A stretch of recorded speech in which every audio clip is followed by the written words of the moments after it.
Assalamualaikum warahmatullahi wabarakatuh.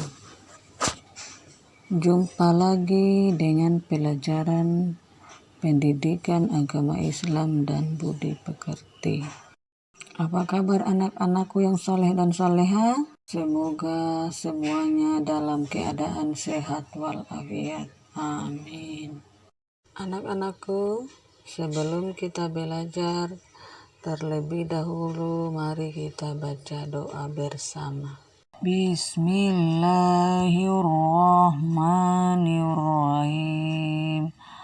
Rabbi zidni ilman warzuqni fahman. Ya anak-anak, pada pagi hari ini kita akan belajar pelajaran 5, Salat kewajibanku, dengan subtema inti ibadah salat. Tujuan pembelajaran kita hari ini adalah peserta didik dapat melaksanakan salat secara tertib, siswa dapat melaksanakan salat tepat waktu, dan siswa dapat memahami pengertian salat, syarat sahnya salat, syarat-syarat wajib salat, dan hal-hal yang membatalkan salat. Baik anak-anak, siapa yang sudah pernah sholat?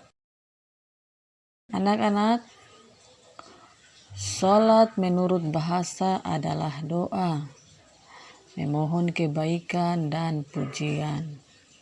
Sedangkan sholat menurut pengertian syariat yang dirumuskan para fuqaha adalah beberapa ucapan dan beberapa perbuatan yang dimulai dengan takbir, diakhiri dengan salam, dengan maksud beribadah kepada Allah menurut syarat-syarat yang telah ditentukan. Salat juga adalah menghadapkan hati kepada Allah yang mendatangkan takut kepadanya, serta menumbuhkan di dalam jiwa rasa keagungan, kebesarannya, dan kesempurnaan kekuasaan Allah Subhanahu wa Ta'ala. Anak-anakku yang soleh dan soleha, salat itu adalah tiang agama. As-salatu imaduddin. Salat itu adalah tiang agama. Barang siapa yang mengerjakan salat, berarti ia telah menegakkan agama. Dan barang siapa yang tidak salat, berarti ia meruntuhkan agama. Salat adalah kewajiban bagi setiap muslim. Salat fardu itu dikerjakan wajib. Apa artinya wajib?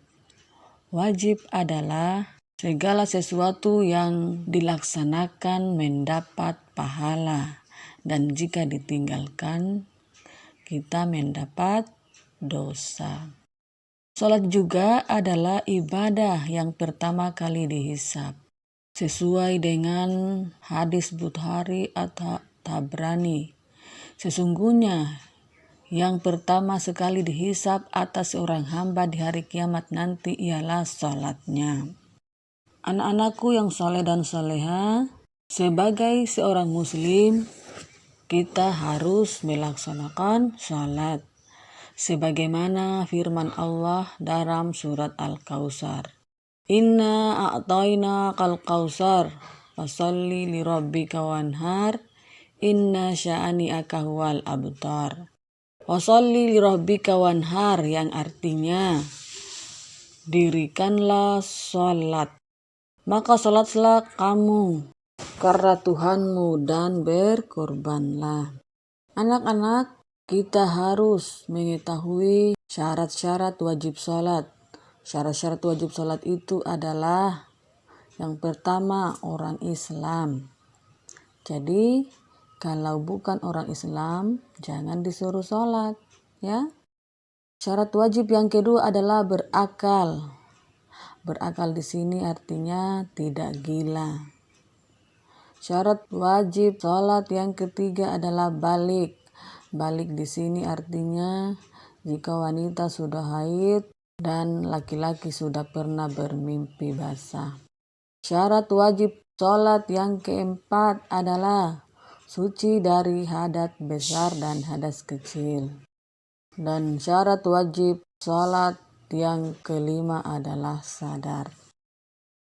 Selain syarat wajib sholat, ada juga syarat sahnya sholat. Jadi sholat kita akan diterima jika sholatnya kita itu sah. Apa saja syarat sahnya sholat itu? Yang pertama, sudah masuk waktu sholat. Jadi waktu sholat itu sudah ditentukan.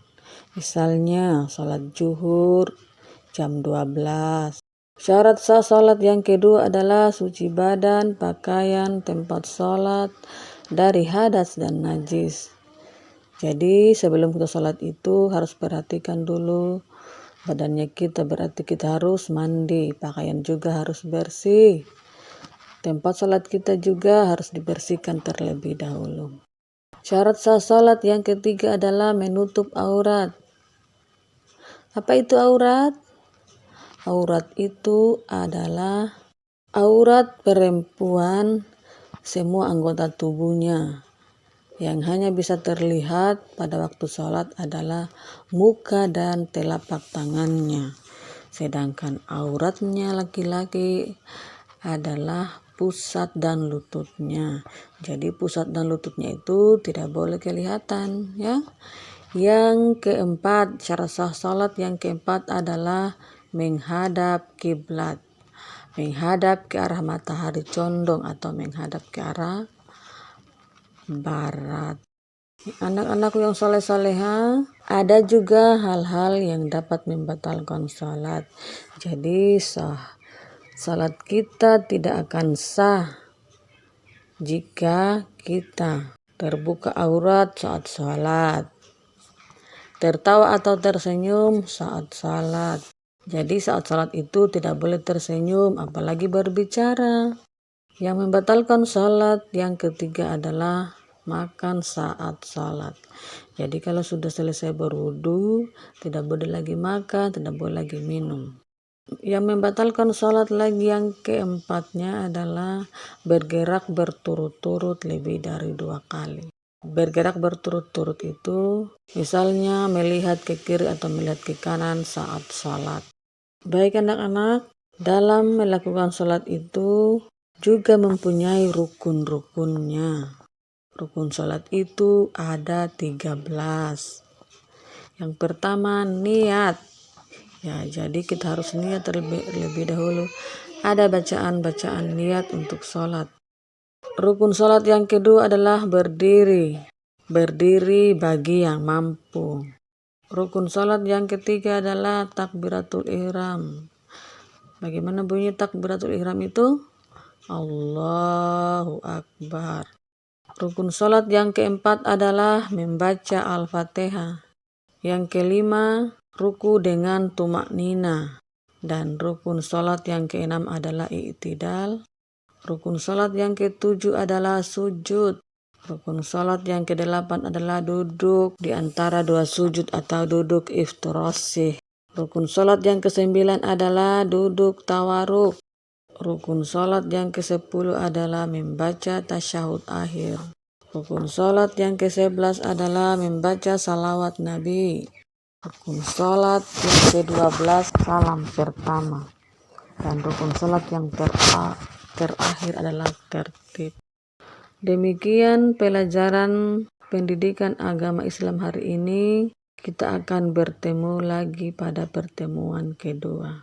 Assalamualaikum warahmatullahi wabarakatuh.